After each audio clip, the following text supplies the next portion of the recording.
Hey everyone, so here's the update on the ZR1. As you can see, I got the intake off, the plenum off rather, and you can see all the good stuff down there. You see the coil packs, you see the spark plug wires, intake tubes, and underneath this plate right here, this plate, underneath there is where the starter is.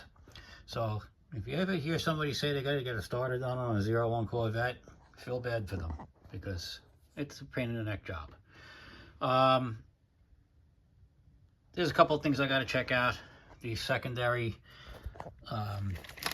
intake valves, the runner valves.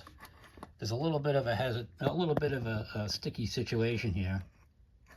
See how it kind of, that's supposed to pull back nice and smooth, and you can't really see it, but there's little flaps inside this intake runner that opens up the second intake port on each cylinder when the secondary fuel injector is in the circuit, let's say.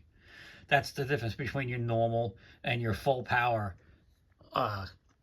key switch on the dashboard. It turns the second injector on, and then this starts, obviously has to open to take air in to mix with the fuel. It's all kind of calibrated through the ECU, and through this vacuum valve, and then I believe over here is the vacuum pump for it.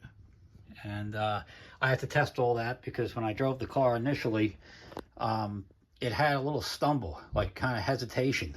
You get into the pedal and it would just kind of take off, and then all of a sudden it would, it would wake up. It's not supposed to do that, obviously. It's supposed to be smooth, smooth power. Anyway, alternator's out. Yeah, definitely got to take the intake plenum off to get that alternator out. I don't see any other way. It was even a little tricky to get it out, with all this stuff apart. The alternator is shot. You can actually see that it was burning. Doesn't sound so great either, but definitely original alternator. 52,000 miles, but mileage doesn't matter once it comes to age. It's still old, and things just, you get rust on stuff, and oxidation, and things seize up and dry up and break. So, the mileage is the mileage, but it's still an old car. What else? There's my piles of parts over there. And there's another view. And there you go. Pretty interesting engine design. Very unique.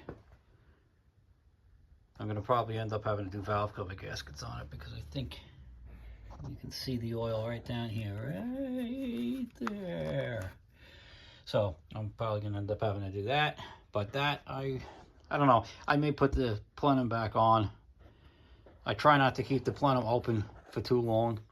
If I don't have to have it off and I don't have to have all these ports open, obviously I'm going to put a piece of tape over the thing, to cover it after I get done with this video. I just wanted to show you guys what it looked like. I got to replace these gaskets. Sometimes you use, you can get reusable gaskets, but that one, I don't know, looks kind of old, and I don't feel like chancing it. I'd rather just change the gaskets, get it done once, get it done right. And so, oh yeah, here's the plenum. Nasty, dirty. You can see all the soot over here from the alternator. So yeah, safe to say that was bad. I'm going to clean this whole thing up. This plenum should come out pretty good. I think it's mostly just residue and oil and stuff like that on it. So, and same for the engine. I got a little cleaning to do while I got this thing apart. See all down there.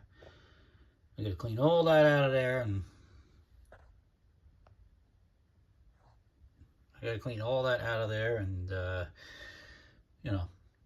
it's going to be a lot of work. So anyway, until tomorrow, thanks for watching.